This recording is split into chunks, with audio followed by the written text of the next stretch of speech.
নমস্কার সকলকে, আমার নাম প্রিয়াংশু চক্রবর্তী। তো এই চ্যানেলে আমার ফার্স্ট রিভিউ এটা, এবং সেই রিভিউটাও গ্র্যান্ড হওয়া দরকার। তো সেই কারণে একটা গ্র্যান্ড সিনেমার রিভিউ দিয়ে আমরা স্টার্ট করছি। খাদানের রিভিউ আমরা করবো। এর আগে কিন্তু আমি রিভিউ করতাম না, এরকম না। আমি কিন্তু আমাদের বাংলাতে যত রিভিউয়ার দেখছি আজকাল, তাদের থেকে অনেক আগে আমার চ্যানেল ছিল, এবং সেই চ্যানেলটা কিছু ইস্যুসের জন্য বন্ধ করে দিতে হয়েছিল। তো আমি আবার ভাবলাম যে ফেরা যাক, চলো সেই সিনেমা রিভিউতে। তো ফিরে গেলাম। চারিদিকটা কারণ খাদানময় এবং দেওময় হয়ে রয়েছে না, তো সেটার জন্য তো কুর্নিশ জানাতে হয় আমাদের দেবদাকে, যে এরকম একটা ছবি আজকের এই মন্দার বাজারে এনেছে, এবং এরকমভাবে গ্র্যান্ড স্কেলে প্রমোশন করে প্রতিটা ইন্টেরিয়ারে অডিয়েন্সের কাছে আবার সে পৌঁছে গেছে।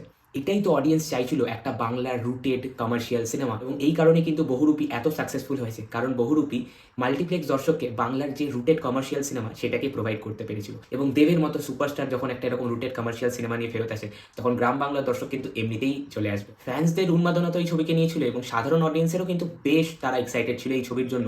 এই ছবিটা কি একটা পারফেক্ট ছবি? একেবারেই নয়। পৃথিবীতে কোনো সিনেমাই পারফেক্ট হয় না, সব ছবির মধ্যেই কিছু না কিছু খামতি থাকে। এই ছবিটার মধ্যে সেই কিছু না কিছু খামতি রয়েছে। প্রথমেই যার কথা না বললেই না, সেটা হচ্ছে দেবের মতো একটা সুপারস্টার। সেই যখন একটা রুটেড বেঙ্গলি মশালা ফিল্ম করছে, এবং তার সাথে যখন সেই ইন্টেরিয়ারের অডিয়েন্সের সে পালসটা বুঝতে পেরেছে, এবং সে নিজেকে ভেঙে আবার একটা নতুনভাবে নিজেকে প্রেজেন্ট করবার চেষ্টা করছে, সেটাতেই আমরা কুর্নিশ জানাতে হয়। এবং দেব কিন্তু এই ছবিতে পুরো দেবময় হয়ে ফুটে এসেছেন। শ্যাম মাহাতোকে আপনি মনে রাখবেন ছবির পরে। যিশু সেনগুপ্তের অসাধারণ একটা পারফরমেন্স এই ছবিকে অডিয়েন্সকে একটা গ্র্যাব করে রাখতে সাহায্য করে।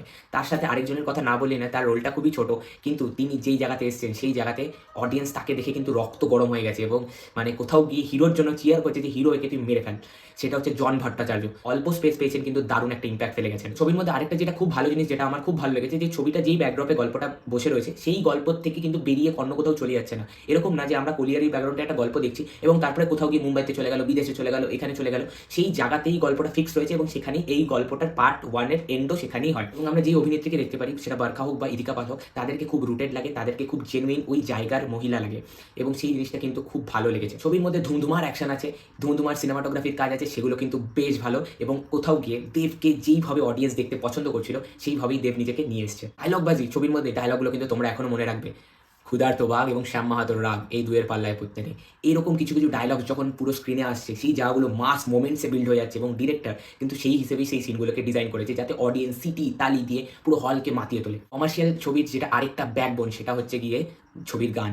ছবির গান কিন্তু অনবদ্য, সেটা হায়রে বিয়ে হোক, রাজার রাজা হোক, এবং সবার প্রিয় কিশোরী হোক। ছবির মধ্যে যখন রাধারানী গানটা আসে, সেই জায়গাটা দুর্দান্তভাবে স্টেজ করা, দুর্দান্তভাবে একটা ল্যাভিশলি ডিজাইন করা গানটা, এবং গানটা কিন্তু খুব ভালো হয়েছে। এবার যদি ছবির কিছু খামতির দিকে চলে, এই ছবির মধ্যে রাইটিংয়ে একটুখানি প্রবলেম আছে, এবং স্ক্রিন প্লের মধ্যেও কিছু প্রবলেম আছে। স্ক্রিন প্লেটা না বড্ড তাড়াহুড়া করে ছবিটাকে এগোচ্ছে। রাইটিংয়ে একটু যে প্রবলেমটা আছে, সেটা হচ্ছে আমরা ইমোশনটা ক্যারেক্টারসগুলোতে অতটা পরিমাণে ফিল করতে পারি না। আমি এখানে কিছু স্পয়লার দিতে চাই না, তবে কিছু কিছু এমন সিন আছে যেখানটাতে অডিয়েন্সের আরেকটু ইমোশনাল হওয়া দরকার ছিল, বাট সেটা রাইটিংয়ের যে একটা ফ্ল আছে, সেটার কারণে আমরা হতে পারি না। এবং ক্যারেক্টারগুলোকে ঠিকঠাক ফ্লেশ করে লেখা হয়নি, সেই কারণে আমরা ক্যারেক্টারটার জার্নিটার সাথে ঠিক জুড়তে পারি না। হয়তো সিনেমার শেষে আমরা ক্যারেক্টারগুলোর জন্য ফিল করবো, এবং ক্যারেক্টারটা কী করবে আগামী দিনে সেটার জন্য ভাববো, কিন্তু এন্টায়ার ছবিটা জুড়ে আমরা ক্যারেক্টার সাথে ফিলটা, ওই জিনিসটা আসে না। তো এই দুটো হালকা একটু নেগেটিভ লেগেছে আমার ছবি। প্রথমে যেরকম বললাম যে পৃথিবীতে কোনো ছবি পারফেক্ট হয় না, তো এই ছবির মধ্যে কিছু ফ্লস ছিল।